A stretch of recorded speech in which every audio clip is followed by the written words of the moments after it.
Okay, Sam, just looking ahead to the Braintree Town game on Saturday, what sort of challenge do you expect from the game? Will it be maybe similar to the Sutton game? Are they still fighting for their lives? Yeah, I mean, I wouldn't say so much fighting for their lives. They've got a good squad of players.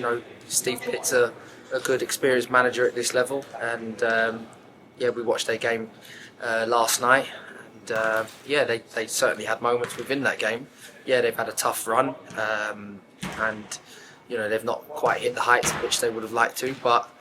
We're expecting a tough challenge come Saturday. Off the back of a defeat, they're certainly going to be wanting to bounce back. So we're fully prepared for that. We were forced into a slight change in training venue this evening. Were you still able to get like a solid session in with the boys? Yeah, no, the boys were fantastic this evening. Listen, you've got to adapt sometimes.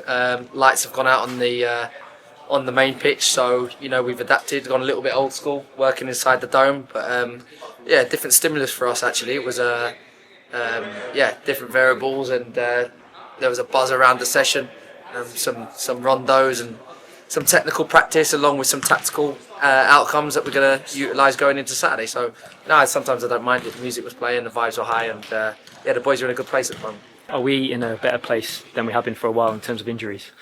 Yeah, certainly. I mean, we spoke about it in previous weeks recently that we are nursing a few bodies back, and one thing that I've been big on this year is managing physical load. So the medical performance team have been bang on with that. So even today we've had to periodise some players, training minutes. Some players have rested, and I think we've probably managed that well.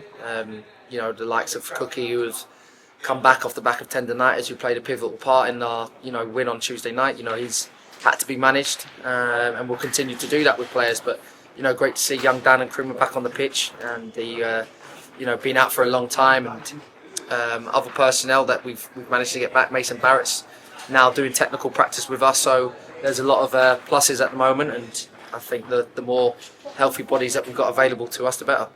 Yeah, and we have the possibility of ending the day on Saturday just 1 point off the playoffs.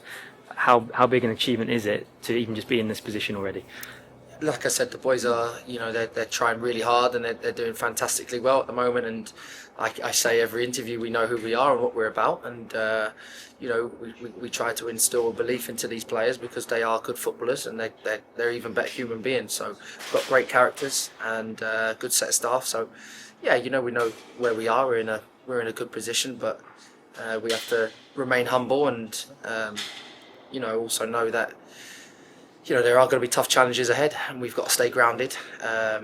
We've got to keep working hard on the training pitch. Liam's just put a really good tactical session on, even with the constraints. And even we just look around the surroundings right now. This is who we are, and we're a part-time outfit, and we're punching well above our weight at the moment. And the boys are doing fantastically well and exceeding all expectations. But we're only a quarter of the way through the season, and we have to just keep going and keep our heads down, and who knows where we can end up with belief and positivity. Who knows? So just got to keep it going. Brilliant. Thanks, Sam.